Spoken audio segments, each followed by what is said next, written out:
Bonjour professeur Grégory Nino. Bonjour Julia. Merci beaucoup d'être avec nous aujourd'hui. Professeur, vous êtes un des spécialistes de ce qu'on appelle les interventions non médicamenteuses. Est-ce que vous pouvez nous expliquer ce que c'est ?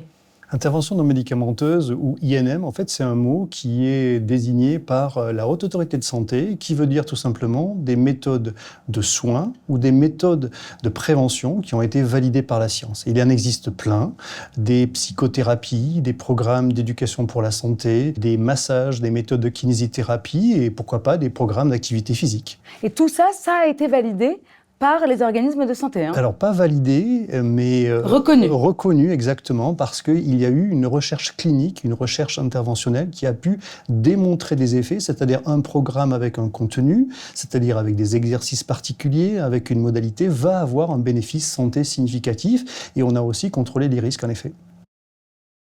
Alors, vous avez mentionné l'activité physique ou sportive, et ça tombe bien, puisque c'est notre sujet aujourd'hui, le sport et ses effets sur le cerveau. Et déjà, est-ce que vous pouvez nous confirmer que, contrairement à certaines croyances populaires, eh bien non, le cerveau n'est pas un muscle ? Oh non, c'est pas un muscle, effectivement, c'est pas un muscle, c'est donc une substance un petit peu complexe, parce qu'il y a à la fois des neurones, il y a à la fois un substrat, et de ce substrat, finalement, on voit qu'il y a deux hémisphères, et c'est une machine extraordinaire, 1,5 kg de neurones et de substrats, donc en deux hémisphères, mais qui sont aussi connectés en fait par le tronc cérébral à l'ensemble du corps. Et quand on parle de microbiote, quand on parle d'activité physique et de muscles, en fait, le cerveau est aussi connecté finalement aux muscles, et donc il y a un effet important de voir à quel point Descartes s'était totalement trompé en disant il y a un cerveau d'un côté et de l'autre il y a un corps. Non, notre cerveau fonctionne effectivement en connexion avec un muscle, mais n'est pas un muscle. Et donc on peut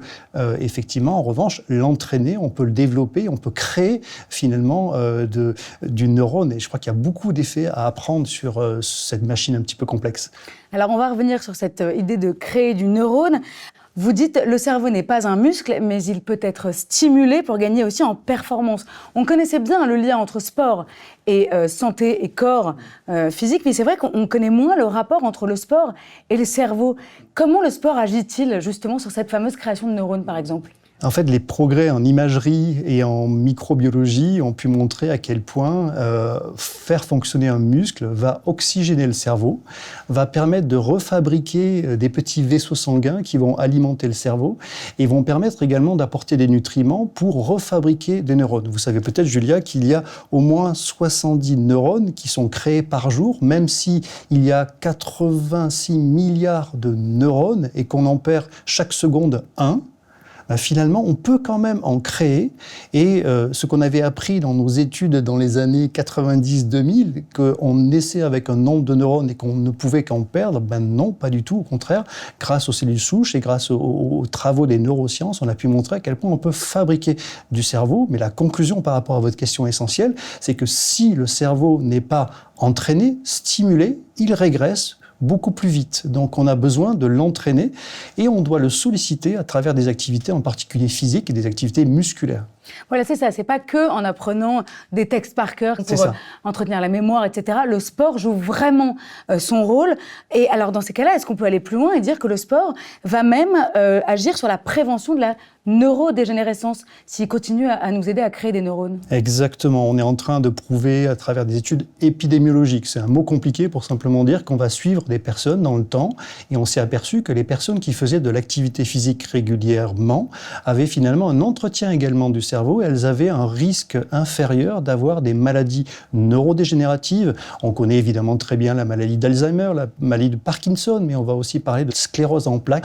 Et donc il y a des sujets extrêmement importants aujourd'hui sur lesquels on peut prévenir finalement. L'activité physique est un protecteur, un neuroprotecteur vis-à-vis des neurones et ils peuvent vivre plus longtemps et ils peuvent avoir plus de connexions. Ce qui est aussi un élément important, c'est que c'est pas uniquement le nombre de neurones, mais aussi les connexions que vont avoir les neurones entre eux, donc ce qu'on appelle des dendrites. Et en fait, ces connexions, un neurone peut en avoir entre 1 et 100 000, en moyenne 10 000. Donc vous voyez à quel point, si on entraîne, si on apprend, on peut effectivement avoir beaucoup plus de connexions synaptiques. Et donc encore une fois, une perspective d'avoir moins de maladies neurodégénératives. On l'a compris, le sport a donc énormément de vertus et on sait depuis quelque temps déjà que le sport aide les patients, notamment atteints de cancer et en chimiothérapie, à mieux tolérer les effets secondaires. Et tout à l'heure, quand on préparait cet épisode, vous m'avez dit c'est le fameux 1 + 1 = 3. C'est quoi 1 + 1 = 3 ? 1 + 1 = 3 parce que c'est vrai qu'on a souvent pensé que l'activité physique, en complément des traitements du cancer, était finalement secondaire, voire exotique. Et on peut retrouver de la littérature des années 80 qui disait « faites de l'activité physique, mais c'est finalement qu'un divertissement ou qu'un impact sur la qualité de vie ». Aujourd'hui, on est en train de montrer que des programmes d'activité physique dans les traitements du cancer du sein, en particulier pour les chimiothérapies et encore plus pour les immunothérapies, des programmes suffisamment dosés, et c'est vraiment un élément important, ça veut dire en intensité suffisante, vont avoir un potentiel qui va finalement compléter l'immunothérapie et avoir des effets plus importants. Donc en résumé, ce n'est pas uniquement réduire les effets secondaires, par exemple la fatigue, par exemple les douleurs, par exemple le lymphœdème, mais ça va beaucoup plus loin, donc on va avoir des effets potentialisés, ce qu'on appelle des effets synergétiques, donc effectivement, 1 + 1, ça fait 3. Et ça, il n'y a vraiment que vous pour nous le dire comme ça. Professeur, maintenant qu'on sait tout ça, est-ce qu'on peut expliquer à nos spectateurs quel sport ou quelle pratique physique pour quels effets ? Parce que ça fait un peu peur. Si on n'a jamais fait de sport dans sa vie, on peut se dire « je ne vais pas commencer là, demain, c'est trop dur, j'y arriverai pas ». Et en fait, si. Mais il y a des règles à respecter. C'est une question essentielle, je voudrais insister là-dessus, parce qu'il y a beaucoup de confusion. L'activité physique peut être du sport ou ne pas être du sport. Donc on peut aller dans une salle de gym, on peut à la fois faire des pratiques sport collectif, sport individuel, marcher, mais l'activité physique, c'est aussi faire son ménage, c'est aussi faire son jardin, c'est aussi sortir pour aller acheter le pain, c'est aussi la possibilité de s'arrêter concrètement sur un métro, simplement un arrêt de station avant. Bref, c'est bouger, de ne plus être statique, de ne plus être assis ou allongé la journée. Il y a des recommandations, et je voudrais insister là-dessus, sur le fait de dire qu'aujourd'hui, les recommandations, c'est de ne pas rester assis plus d'1 heure. Ça veut dire vraiment toutes les heures s'obliger à avoir un mouvement. Exactement. Il y a aujourd'hui des données très scientifiques qui ont été établies pour dire une personne adulte ne devrait pas rester plus de 7 heures dans la journée, évidemment, soit assis, soit allongé, et se lever toutes les heures, et ne pas rester, si possible, plus de 7 heures assis ou allongé. Et vous avez à côté, Julia, c'est important, tout ce qui va le relever de l'activité physique, qui est à côté de la sédentarité, donc l'activité physique, sur lequel la recommandation, c'est 30 minutes d'activité physique par jour, que ce soit... Descendre une station plus tôt. Exactement. Courir pour attraper le bus. Exactement. Rester debout dans un métro, prendre son vélo, prendre sa trottinette, pas électrique si possible, essayer d'éviter la trottinette électrique. Voilà, tout ce qui va nous faire rester sédentaire. Donc on l'aura compris, c'est essentiel en prenant de l'âge de continuer à s'activer, mais y a-t-il des programmes spécifiques aux personnes âgées notamment ? C'est une question extrêmement importante pour les personnes âgées. C'est vrai qu'on a l'habitude de dire bouger plus. Et plus on avance en âge, et à partir de 65 ans, et plus les programmes doivent être spécifiques aux problématiques de la personne âgée. Et en effet, on a tendance à ne faire qu'une activité d'endurance, de marcher en particulier. Et on se rend compte qu'aujourd'hui, il faut faire à la fois de l'entraînement en endurance, mais il faut aussi faire du renforcement musculaire. Il faut aussi faire de la coordination, donc de l'équilibration et de la souplesse. C'est vrai que les messages de santé publique, parfois, ne sont pas adaptés aux besoins spécifiques des personnes âgées.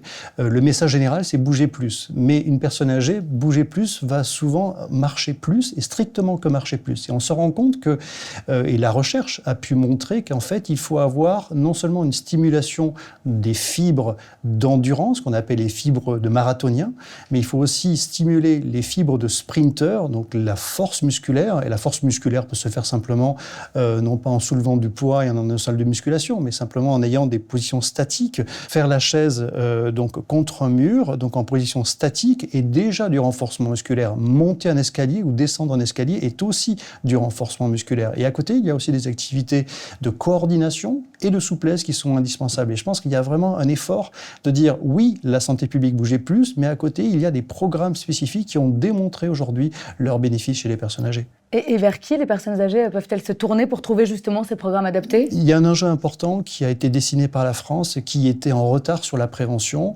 de créer des maisons sport, santé, 500 en France, et une formation également des médecins, en particulier des médecins généralistes, pour repérer plus précocement en fait les risques de chute, par exemple, chez la personne âgée.